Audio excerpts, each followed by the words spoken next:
Hello बच्चों, स्वागत है आपका हमारे YouTube चैनल निर्मला क्लासेज पर। अगर आप लेटेस्ट वीडियो देखना चाहते हैं तो सब्सक्राइब करें और बेल आइकन को दबाएं। गुड मॉर्निंग बच्चों, कैसे हो? आज एक नए टॉपिक के साथ फिर से पढ़ना स्टार्ट करते हैं। वो भी टॉपिक फिजिक्स का ही होगा। इससे पहले क्लास 9 सीबीएसई के लिए मैंने 2 वीडियो बनाया है और वो वीडियो यूनिट एंड मेजरमेंट के नाम से बनाया है, जिसमें पार्ट 1 एंड पार्ट 2 करके बनाया गया है। अगर तुम्हें उस दोनों वीडियो में कोई भी दिक्कत आ रही हो तो मुझे कमेंट करके बता सकते हो, और हर एक वीडियो को अपने टाइम पर पाने के लिए, तुरंत पाने के लिए मेरे चैनल को सब्सक्राइब और बेल आइकन को क्लिक कर सकते हो, जिससे कि तुम्हें जब भी मैं वीडियो डालूंगा तुम्हें तुरंत पता चल जाएगा। तो आज का टॉपिक है मोशन, जो कि क्लास 9 का बहुत ही इंपॉर्टेंट टॉपिक है। ये मैकेनिक्स का ही एक पार्ट है। सबसे पहले बात करते हैं कि कोई भी ऑब्जेक्ट जो अर्थ पे, यानी अगर साइंस के लैंग्वेज में बात करें, फिजिक्स हम लोग पढ़ने जा रहे हैं, तो कोई भी ऑब्जेक्ट का 2 स्टेट हो सकता है, या तो वो रेस्ट में हो सकता है या तो वो मोशन में हो सकता है। आज हम लोग मोशन के बारे में डीपली जानेंगे, लेकिन सबसे पहले ये सोचते हैं कि कोई भी ऑब्जेक्ट जो है वो कितने स्टेट में हो सकता है, चाहे वो लिविंग हो या नॉन लिविंग हो,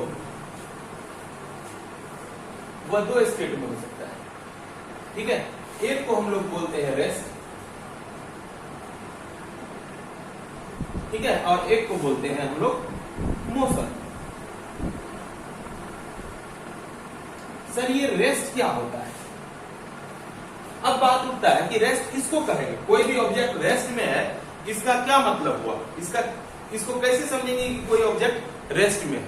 तो इसको सिंपल वे में ये समझना है कि अगर टाइम के साथ उस ऑब्जेक्ट के रेफरेंस में, ऑब्जेक्ट के पॉइंट में कोई वेरिएंस नहीं हो रहा है तो वह रेस्ट में है।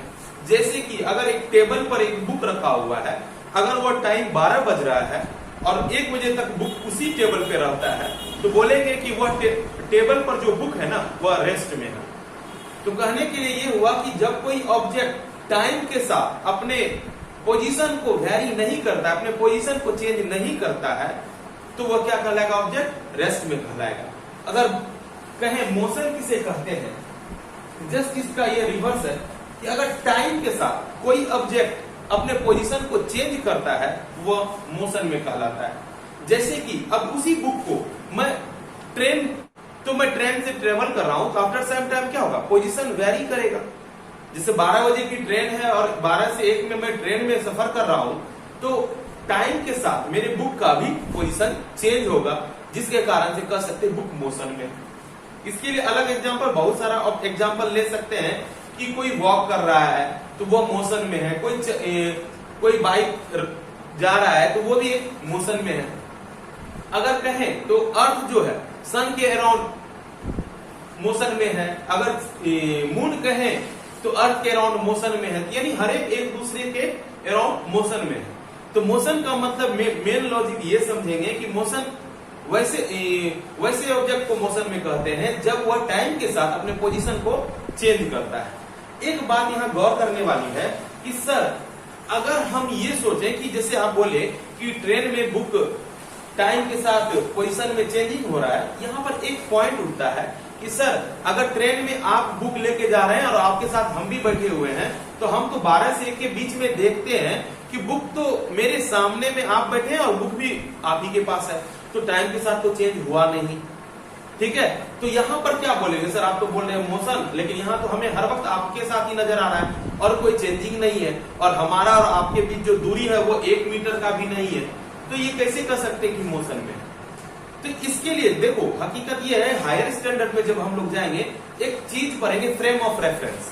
फ्रेम ऑफ रेफरेंस का मतलब क्या होता है कि जब कोई ऑब्जेक्ट मूव कर रहा होता है तो किसी एक फिक्स पॉइंट के अकॉर्डिंग ये सोचा जाता है कि किसके पॉइंट के अकॉर्डिंग वो मेजर कर रहे हैं। जैसे कि हम जब बोलते हैं कि अगर एक बाइक 40 के स्पीड से रन कर रहा है, तो हम अपने आप को एज ए रेफरेंस मान लेते हैं कि मेरे सामने में बाइक गुजर गया, मेरे सामने से बाइक गुजर गया, तो मैं तो एक रेस्ट स्टेट में हूं, मैं एक रुका हुआ पर्सन के रूप में हूं, और सामने में एक बाइक जो है मूव करते हुए जा रहा है। तो फ्रेम ऑफ रेफरेंस मैं खुद हो गया और बाइक मोशन में हो गया, ठीक है। लेकिन अगर वही सोचो बाइक पर एक पीछे सीट ड्राइवर के साथ एक पीछे में बंदा बैठा हुआ है, वो क्या सोचेगा?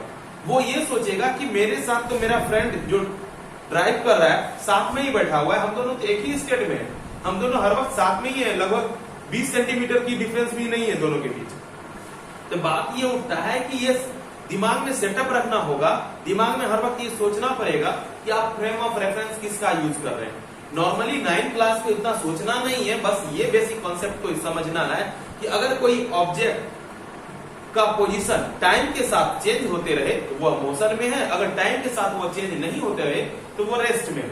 फ्रेम ऑफ रेफरेंस बस एक छोटा सा हिंट मैंने किया कि फ्रेम ऑफ रेफरेंस के अकॉर्डिंग ही कोई भी चीज को मोशन या रेस्ट में बोला जाता है। जैसे कि जब हम लोग बात करते हैं सोलर सिस्टम का, तो एक फ्रेम ऑफ रेफरेंस में सन को मानते हैं, सन के अकॉर्डिंग वो ट्रेवल कर रहा है, राउंड लगा रहा है, चारों तरफ घूम रहा है, जितना भी है, यानी कोई भी ना कोई एक फ्रेम ऑफ रेफरेंस होता है, एक पॉइंट होता है जिसके अकॉर्डिंग सभी को रिलेट किया जाता है, ठीक है।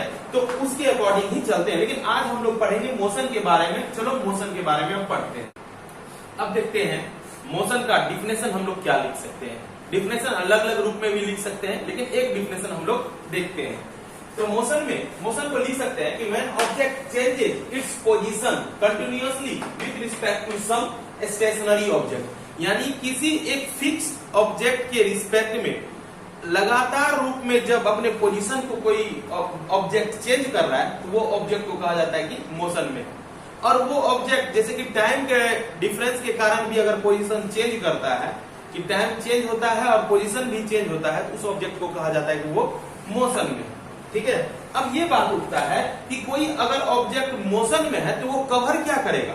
हकीकत ये है कि जब कोई ऑब्जेक्ट चलना प्रारंभ करता है, जैसे कि तुम घर से स्कूल जाने के लिए निकलते हो तो मोशन में आ जाते हो, क्योंकि तुम्हारा टाइम के साथ वेरी हो रहा है पोजीशन, अपने पोजीशन जिस पोजीशन पे, जैसे कि तुम अभी कमरे में हो और आफ्टर सम टाइम जब तुम मूव कर रहे हो स्कूल के लिए, तुम कमरे से निकलकर बाहर रोड पे चले आए हो, बस का इंतजार कर रहे हो या जो भी साधन है उससे जाने की कोशिश कर रहे हो, तो क्या होता है कि अपना टाइम के साथ तुम्हारा जो पोजीशन में चेंजिंग आ रहा है यही मोशन है। लेकिन ये पोजीशन जो चेंज कर रहा है ये होता क्या है? हकीकत ये है जब कोई ऑब्जेक्ट मोशन में होता है तो वो क्या करता है? डिस्टेंस कवर करता है। और डिस्टेंस कवर कैसे होता है? जब वह जिस रूट को वो अपनाता है उसको कहते हैं पाथ। जैसे कि अगर कोई ऑब्जेक्ट, जैसे कि हम माने कि मेरा घर कहीं पे है, ए पॉइंट पे है, ठीक है, और स्कूल जो है बी पॉइंट पर। तो ये सोचो कि अगर मेरा रूट जो है, जैसे मैं पोजीशन गली सबको लेकर मैं यहां से यहां तक पहुंच रहा हूं, यहां से सड़क होने के कारण जिस हिसाब से सड़क है उस हिसाब से मूव करके मैं यहां पहुंच रहा हूं। तो ये क्या है? जब मैं ये कवर कर रहा हूं, जैसे कि मैं ये इस डिस्टेंस को मैं कवर कर रहा हूं, तो क्या होगा? एक पाथ फॉलो करेगा, इसको बोलेंगे पाथ, जिसको हम लोग कवर करते हैं, जिसमें मेरा टाइम के साथ पोजीशन चेंज होता है। तो यहां से यहां तक जब चले, ये मेरा क्या हो गया? एक डिस्टेंस कवर हो गया, ये क्या हो गया? पाथ बन गया। जिस रास्ते पे हम चलते हैं वो मेरा रास्ते को क्या बोलते हैं? पाथ बोलते हैं। ये क्या है? पाथ बोलते हैं। और टोटल ए से बी जब हम कवर कर लिए उसी को बोलते हैं डिस्टेंस, ठीक है। तो डिस्टेंस किसको कहते हैं उसको डिफिनेशन वाइज देखेंगे। The actual path covered by an object, जब कोई ऑब्जेक्ट कोई एक्चुअल पाथ यानी जिस रास्ते से वो जा रहा है उसको वो कवर करता है, तो वही क्या कहलाता है? डिस्टेंस। इसको जो सिंबॉलिकली रिप्रेजेंट करते हैं डी से रिप्रेजेंट करते हैं, सिंबल में डी से भी करते हैं, कहीं कहीं एस से भी, स्मॉल एस से भी सिंबॉलिकली रिप्रेजेंट किया जाता है। और कल लास्ट क्लास में, इससे पहले वाले क्लास में हम लोग ये वो डिस्कस कर चुके हैं कि स्केलर क्वांटिटी क्या होता है, वेक्टर क्वांटिटी क्या होता है। अगर तुम लोग नहीं जानते हो तो last video unit and measurement का पार्ट 2 तुम लोग जरूर देख लो, क्योंकि वो बेसिक, वो दोनों वीडियो वैसे बेसिक है, क्योंकि हर एक, मैंने बार बार उसमें जिक्र किया है, वो सारे फिजिक्स के टॉपिक में, सारे साइंस में कहीं न कहीं यूज होगा। फंडामेंटल है, अगर कहें साइंस का वो फंडामेंटल है, इसीलिए उसको जानना अनिवार्य है। अगर नहीं देखे हो तो लास्ट वीडियो को जरूर देख लो। तो क्या है कि अगर ये एक्चुअल डायरेक्शन में, सॉरी बोलते हैं फिर से, the actual path cover by an object is called distance. अगर कहें तो इसको, जिस पाथ पर वो चलता है उसको क्या कहते हैं? डिस्टेंस। डिस्टेंस को सिंबॉलिकली रिप्रेजेंट करते हैं डी के द्वारा या एस के द्वारा। और यह एक स्केलर क्वांटिटी है, यानी डिस्टेंस जो है, ये जो डिस्टेंस है ये एक स्केलर क्वांटिटी है। स्केलर क्वांटिटी किसको कहते हैं, ये बात हम लोग पहले भी जान चुके हैं कि जिसमें केवल मैग्नीट्यूड हो, डायरेक्शन नहीं हो, तो उसको स्केलर क्वांटिटी कहते हैं। क्योंकि जब हम एक्चुअल पाथ पे जा रहे हैं, मुझे मालूम नहीं है कि मेरा जो डायरेक्शन होगा, स्कूल का डायरेक्शन बहुत सारा हो सकता है। जब डायरेक्शन फिक्स नहीं है तब उसको कहेंगे स्केलर क्वांटिटी। और जब डायरेक्शन फिक्स रहेगा, डायरेक्शन का मतलब कि जब हमें मालूम है कि इस रास्ते पे जा रहे हैं और वही रास्ता सबसे छोटा है और आसानी से मैं स्कूल पहुंच जाऊंगा, तो उसमें डायरेक्शन मेंशन हो जाता है। जैसे कि अगर ऐसे रहता, यानी पता है कि ए से जब निकलेंगे बी पे जाएंगे, यानी होम घर से निकलेंगे स्कूल पे जाएंगे, आप बीच में जो घूम रहे हैं, घूम फिर के जा रहे हैं, वो आपका डायरेक्शन नहीं बदलाता है। ठीक है, आप कहिएगा कि सर हम तो घर से निकले स्कूल जाने के लिए नहीं निकले। अरे स्कूल जाने के लिए निकला तो तुम ये सोचा कि कम से कम दूरी तय करना पड़े, क्योंकि मेरा एम हर वक्त होना चाहिए मुझे स्कूल जाना है। ऐसा नहीं कि चलो उस दोस्त को ले लेते हैं, उसको भी लेके चलेंगे स्कूल, चलो उस फ्रेंड के पास मेरा नोटबुक छूटा हुआ है, उसको भी ले लेते हैं, स्कूल चलेंगे, साथ में जाएंगे। तो ये जो है आप तुम्हारा डायरेक्शन का रूट चेंज हो गया, तो फिक्स डायरेक्शन नहीं हुआ। इसीलिए हमेशा जब फिक्स डायरेक्शन पता चल जाए तब उसको वेक्टर क्वांटिटी कहते हैं। जब डायरेक्शन का मालूम ना हो, केवल मैग्नीट्यूड हो, तो उसको स्केलर क्वांटिटी कहते हैं। इसलिए डिस्टेंस को स्केलर क्वांटिटी में रखा गया। अब बात उठता है कि जो आप ये जो खींचे, ये भी तो एक डिस्टेंस है। एक लड़का क्या किया, इसी पे चला, इसी पे चल के गया, यहां से एक रोड था, डायरेक्ट स्कूल चला गया, तो ये भी एक डिस्टेंस ही है, ये एक पाथ है, ये एक पाथ है, इसको भी क्या बोलेंगे, डिस्टेंस ही बोलेंगे। ठीक है, बट देखने से पता चलता है कि ये पाथ 1 है और ये पाथ 2 है। दोनों में शॉर्टेस्ट कौन है, शॉर्टेस्ट पता चलता है ये है। अगर हमें ये मालूम चल जाए, अगर पाथ देखने से ये मालूम चल जाए कि दोनों फिक्स पोजीशन पे शॉर्टेस्ट पाथ है, सबसे कम रास्ता वाला पाथ है, तो उसको कहते हैं डिस्प्लेसमेंट। डिस्प्लेसमेंट बोला जाता है कि initial position and final position के बीच जो सबसे कम दूरी रहता है, सबसे न्यूनतम, सबसे शॉर्टेस्ट डिस्टेंस जो रहता है, जो सबसे शॉर्टेस्ट पाथ रहता है, उसी को कहते हैं डिस्प्लेसमेंट। यानी डिस्प्लेसमेंट किसको बोलेंगे,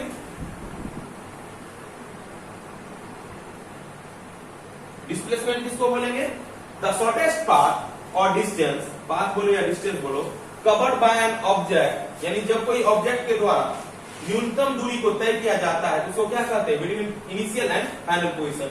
यानी पोजीशन का भी ध्यान होना चाहिए कि इनिशियल एंड फाइनल पोजीशन के बीच जब दो पॉइंट के बीच शॉर्टेस्ट पाथ कवर किया जाता है तो उसको क्या कहते हैं, डिस्प्लेसमेंट कहते हैं। और डिस्प्लेसमेंट को भी डी से ही सूचित किया जाता है, डी या एस से सूचित किया जाता है।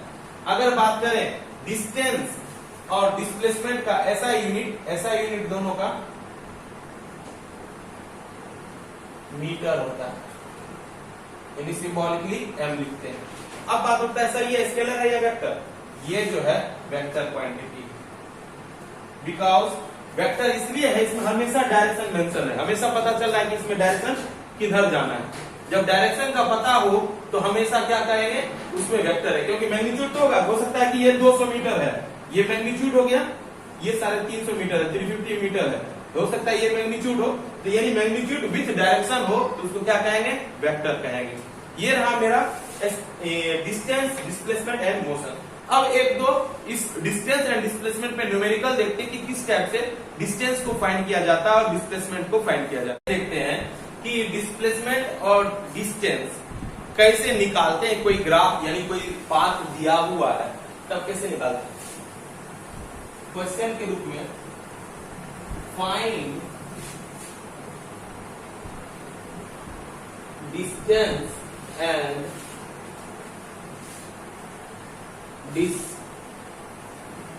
डिस्प्लेसमेंट, ठीक है।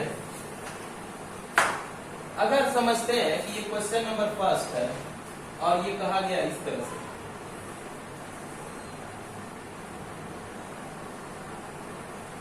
ये पॉइंट ए है, ये पॉइंट बी। अगर ए जब चलता है इधर 20 मीटर जाता है, फिर नीचे जब आता है तो 30 मीटर आता है, फिर इधर जाता है तो 40 मीटर जाता है, और इधर आता है तो सपोज 50 मीटर आता है। तो बताइए what is the distance cover by an object between point A and B and also find the displacement between A and B. यानी ए और बी के बीच हमें डिस्प्लेसमेंट एंड डिस्टेंस दोनों निकालना है। तो अब क्या करते हैं, डिस्टेंस का तो वही बात है, डिस्टेंस अगर कहें डिस्टेंस निकालने के लिए, डिस्टेंस तो सिंपल है कि जो एक्चुअल पाथ होता है, डिफिनेशन पे जाओ, the actual path cover by an object is called distance. यानी जो एक्चुअल पाथ होता है, जिस पाथ पर कोई ऑब्जेक्ट चलता है, वही उसका डिस्टेंस होता है। तो अगर ऑब्जेक्ट यहां पर है, सपोज ऑब्जेक्ट यहां पर है,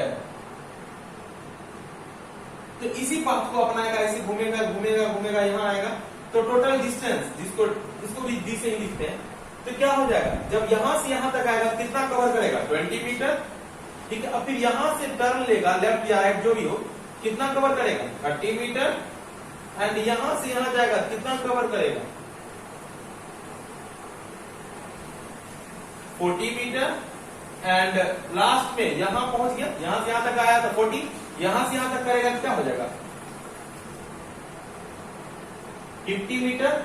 तो टोटल सम क्या हो गया, टोटल जो डिस्टेंस हो गया कितना हो गया, 30, 20, 50, 50, 100, 140, यानी 140 मीटर एक्चुअल पाथ है और वही उसका क्या है, डिस्टेंस है। अब बात होता है डिस्प्लेसमेंट कितना होगा। बात ये है डिस्प्लेसमेंट का कॉन्सेप्ट क्या है, the shortest path between 2 point या between initial and final position is called displacement. यानी कि जब दो पॉइंट के बीच जो न्यूनतम डिस्टेंस होता है, सबसे कम डिस्टेंस होता है, उसी को डिस्प्लेसमेंट कहा जाता है। तो लेकिन ये अगर कहें कि सबसे कम नहीं है, इसमें क्या होता है कि पहले से दिमाग में सेट रखो, 2 पॉइंट है, उसके बीच एक सीधी रेखा, 2 पॉइंट है, इसके बीच एक सीधी रेखा खींच देते, ठीक है, सीधी रेखा खींच दी। ये जो लेंथ है, ये जो एक्चुअल लेंथ है, यही डिस्प्लेसमेंट है। इसको निकालना चाहते, यही डिस्प्लेसमेंट है। अब इसको तो मेजर नहीं कर सकते हैं, कैसे करेगा बताओ, इसको कैसे मापेगा, नहीं माप रहे हैं, तो क्या करते हैं, कुछ ऐसा करो कि जो मेजरमेंट हो जाए और प्रॉपर, ऐसा नहीं कि अंदाजे पर, परफेक्ट होना चाहिए, यानी लॉजिक के साथ। ठीक है, लॉजिक क्या लगाए, अब ये सोचते हैं जैसे अगर ये जो पिलर है, इसको हटा के यहाँ पिलर लगा, जितना बड़ा है उतना बड़ा यहाँ आ गया, यहाँ तक, ठीक है, ये पिलर उठा के यहाँ दे दिए और इस पिलर को यहाँ दे दिए। देखो ध्यान से, इसका जो टेल है और इसका हेड है एक ही पोजीशन पे है, यानी कि जब इसको जब यहाँ उठा के देंगे, इसी पोजीशन से नीचे आ जाएगा, कहां तक, इस पॉइंट तक। ठीक है, अब ये सोचो, यहां से यहां तक का दूरी क्या हो जाएगा, ये 30 है तो ये भी 30 हुआ ना, ये 50 है तो यहाँ का क्या हो जाएगा, 50 हो जाएगा ना। अब याद रखो, ये तो मेरा, ये उठा के यहाँ दे दिए, ये उठा के यहाँ दे दिए। अब क्या करते हैं, ये जो यहां से यहां तक है, इसको जब हम हटा के नीचे डालें तो कहां तक आएगा, यहां तक आएगा, इसके सामने आएगा। ठीक है, यहां से यहां तक। अब इसको जब दे दिए, इसको हटा के यहां देना चाहते, इसको, यानी ये पोर्शन को अगर हटा के यहां देंगे तो इसी पे सेट हो जाएगा। ठीक है, थोड़ा सीधा कर देते हैं, थोड़ा सा ड्राइंग में प्रॉब्लम। यानी ये लेंथ हो गया यहां तक, यानी 20 इधर हो गया और ये 40 है, ये 40 इधर हो गया। सर इससे क्या पता चला, पॉइंट पहले मान लो, इस पॉइंट को मान लेते हैं। ध्यान से देखो, यह एक ट्रायंगल बन गया और ये जो ट्रायंगल बना ना, राइट एंगल ट्रायंगल बना, क्योंकि ये वर्टिकल है और ये हॉरिजॉन्टल है। यानी जो ग्राउंड वाला है तो हॉरिजॉन्टल हो गया और परपेंडिकुलर वाला वर्टिकल हो गया। तो हम एक पाइथागोरस के रूल से बचपन से पढ़ते आ रहे हैं कि hypotenuse is equal to root under perpendicular का स्क्वायर प्लस बेस का स्क्वायर। तो परपेंडिकुलर क्या है, this is perpendicular and this is base. तो ये हमें निकालना है, we have to find A B. हमें क्या निकालना है, ए बी निकालना है। डिस्प्लेसमेंट निकालने के लिए क्या चाहिए, ए बी, और ए बी क्या है, hypotenuse. A B is hypotenuse, hypotenuse है तो हाइपोटेनियस का formula P square plus B square. P square is what, P is P P P P 30 plus 50, 30 plus 50 is 80, 80 हो जाएगा। और बेस, बेस क्या है, 20 प्लस 40, 20 प्लस 40, टोटल बेस ये है ना, 60 स्क्वायर क्या हो जाएगा तब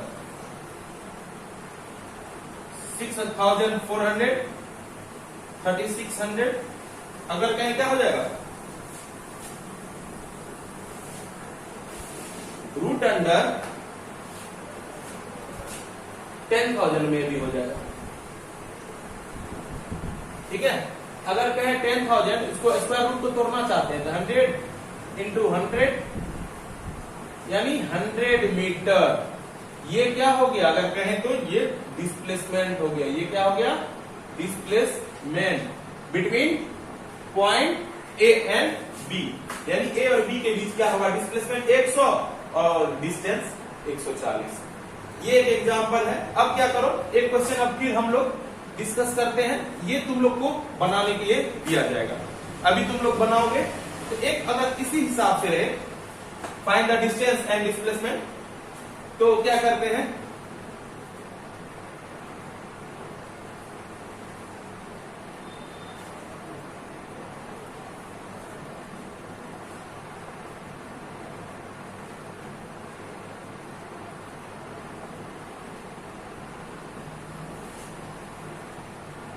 ये सेमी सर्किल इधर भी है, ये सेमी सर्किल इधर भी है और R1 का वैल्यू है एक जगह 7 cm एंड R2 का है 14 cm। What is the displacement and displacement of this graph? क्या होगा इसका ग्राफ का आप निकालिए, आपके पास 30 सेकेंड समय है।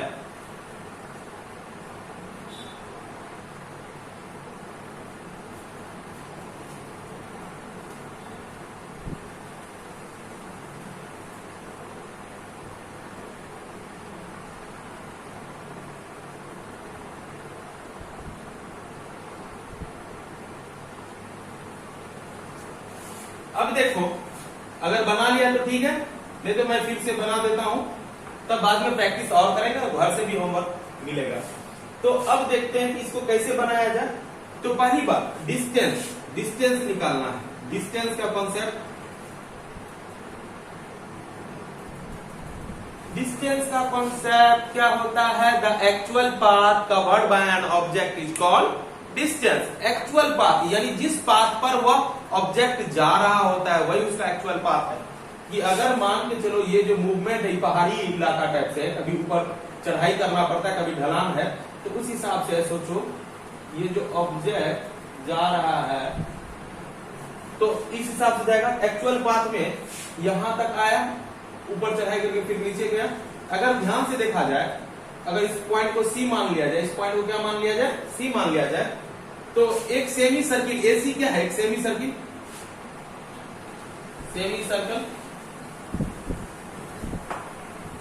सर्किल का क्या निकालना है perimeter of the semi circle.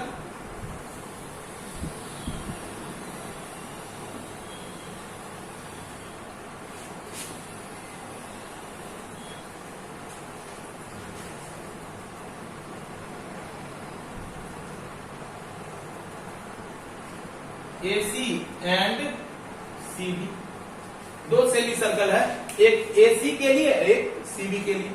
हम जानते हैं इससे पहले मैथ में कुछ ना कुछ पढ़े हैं सर्कमफेरेंस पेरीमीटर के बारे में। तो सर्किल का क्या होता है, सर्किल का जो सर्कमफेरेंस होता है पेरीमीटर भी लिख सकते हैं 2 पाई r, वेयर पाई इज 22/7 या 3.14। तो आप जो यूज करिए तो देखते हैं सेमी सर्किल का क्या हो जाएगा 2 पाई r/2। सेमी मतलब आधा, हाफ करना पड़ेगा। अब यहाँ r क्या होगा r1 क्योंकि 2 है। अब यहाँ 2 पाई r/2, यहाँ r क्या है r2। अब देखो 2 कैंसिल, 2 कैंसिल, पाई का मान 22/7 and r1 is 7 plus 22/7 r2 क्या है 14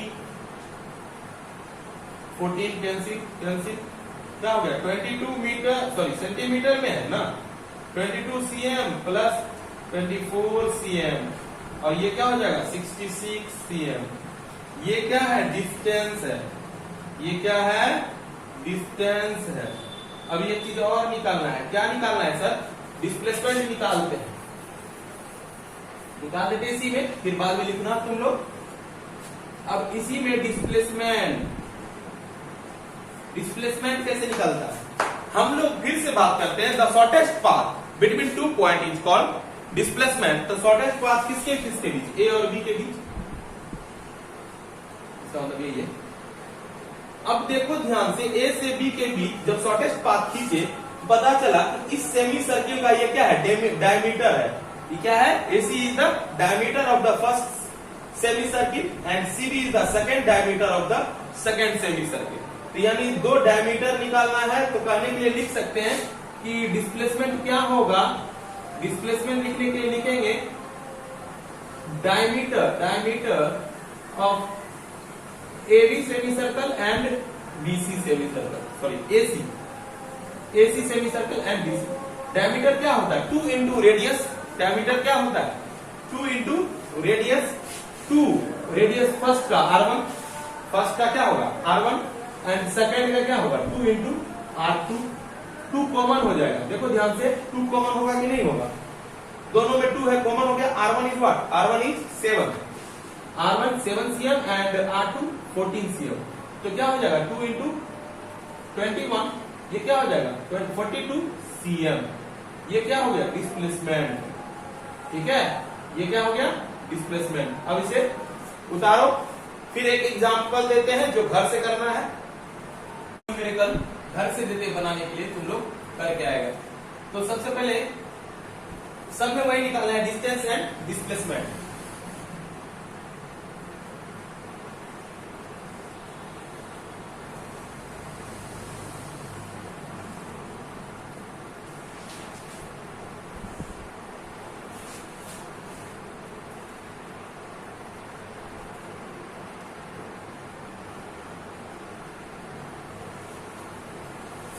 ये A, ये B, ये 15 है, ये 20 है, ये 35 है, ये 40 है, ये 50 है, ये भी 40 है, सॉरी ये 20 है,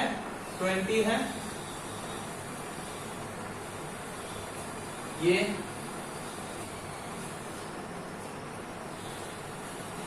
40 है, सॉरी 30 होना चाहिए, अप्रोक्स दे रहे हैं मेजरमेंट के आधार पर 30 दे रहे हैं, और ये 35।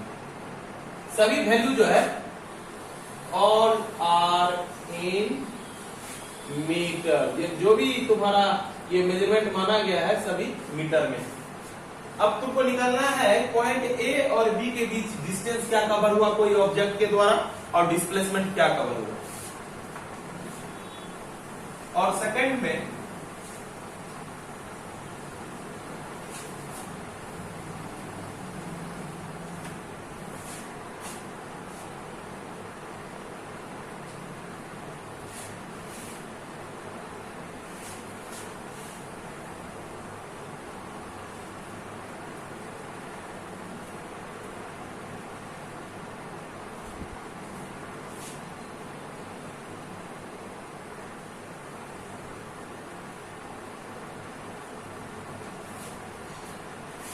R1, R2, R3, R4, R5, where R1 is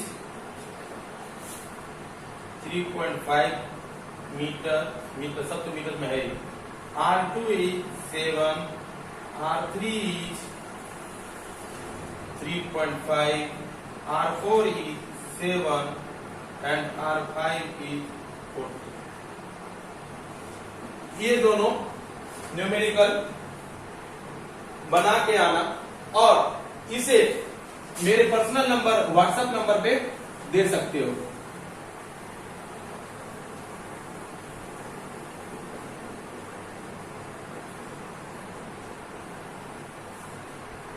और जो भी डाउट्स है इसके थ्रू कांटेक्ट में भी आ सकते हो। तो बात यह है कि अगर कोई भी डाउट्स है, कोई भी तुम्हें समझने में दिक्कत आ रही है, तो YouTube चैनल पे भी कमेंट कर सकते हो, मेरे व्हाट्सएप नंबर पे भी मैसेज कर सकते हो। और सबसे पहले तुम ये करना कि निर्मला क्लासेस के यूट्यूब चैनल को लाइक कर दो और सब्सक्राइब कर लो। इससे ये होगा कि तुम्हें जब भी कोई मैं न्यू वीडियो डालूंगा तो तुम्हारे पास सबसे पहले पहुंच जाएगा, और बेल आइकन को जब दबा लोगे तो हमेशा तुम्हारे सबसे पहले जो मेरा वीडियो होगा तुम्हारे पास आएगा। इसीलिए तुमको और तुम्हारे बीच और मेरे बीच जो रिश्ता है और ज्यादा मजबूत हो जाएगा। और जो भी डाउट्स है तुम पूछो। अब एक डिफरेंस एक देखते हैं कि डिस्टेंस एंड डिस्प्लेसमेंट में क्या डिफरेंस है, अब उसको देखते हैं। ठीक है, पहले से लिख लो।